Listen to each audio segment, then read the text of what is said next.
अब हम एक मिक्स एमसीक्यूज ले रहे हैं। वो कहता है इनमें से कौन सा कंपाउंड आयोडोफॉर्म टेस्ट देगा। तो हम इनका स्ट्रक्चर ड्रा करते जाते हैं और ट्रिक्स अप्लाई करते जाते हैं। पहला वो कहता है मेथनॉल।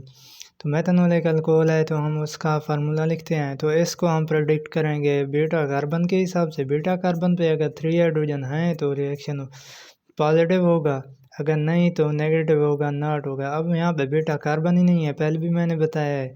तो हम कहते हैं ये ऑप्शन तो कभी हो ही नहीं सकता, ये तो आयोडोफॉर्म टेस्ट नहीं दे सकता। अब हम मिथाइल कीटोन पे आ जाते हैं। कोई भी हम कीटोन ले लेते हैं, उसको मिथाइल वाली शर्त पूरी कर देते हैं और यहाँ से आर लगा देते हैं। तो हमें पता है यहाँ पे कीटोन हो या एल्डिहाइड, उसमें अल्फ़ा कार्बन वाली हम शर्त देखते हैं। अल्फ़ा कार्बन पे आ जाते हैं। अगर हम अल्फ़ा कार्बन पे आ गए और 3 हाइड्रोजन भी मौजूद हैं तो हम इस ऑप्शन को कह सकते हैं ये ठीक हो सकता है। तो हम तीसरे पे आ जाते हैं। वो कहता है 3 हेक्सानोल। अब हम एक हेक्सानोल पहले बना लेते हैं।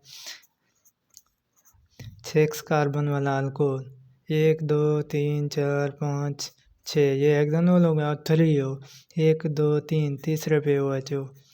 अब हम इसकी वो पूरी कर देते हैं, वैलेंसीज। हाँ, तो यहाँ पे आ जाओ।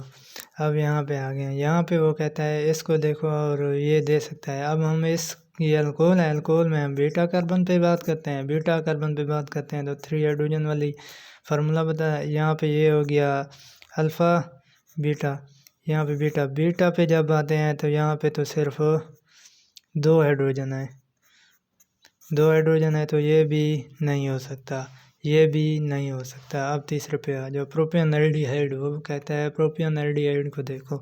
अब ये एल्डिहाइड है तो हमें पता है हमें यहाँ पे अल्फ़ा कार्बन की 3 हाइड्रोजन देखनी है। तो हम एल्डिहाइड बना लेते हैं और वो प्रोपियन एल्डिहाइड कहते हैं 3 कार्बन वाले को। तो हम यहाँ पे ड्रा कर लेते हैं। अब ये हो गया फंक्शनल ग्रुप वाला,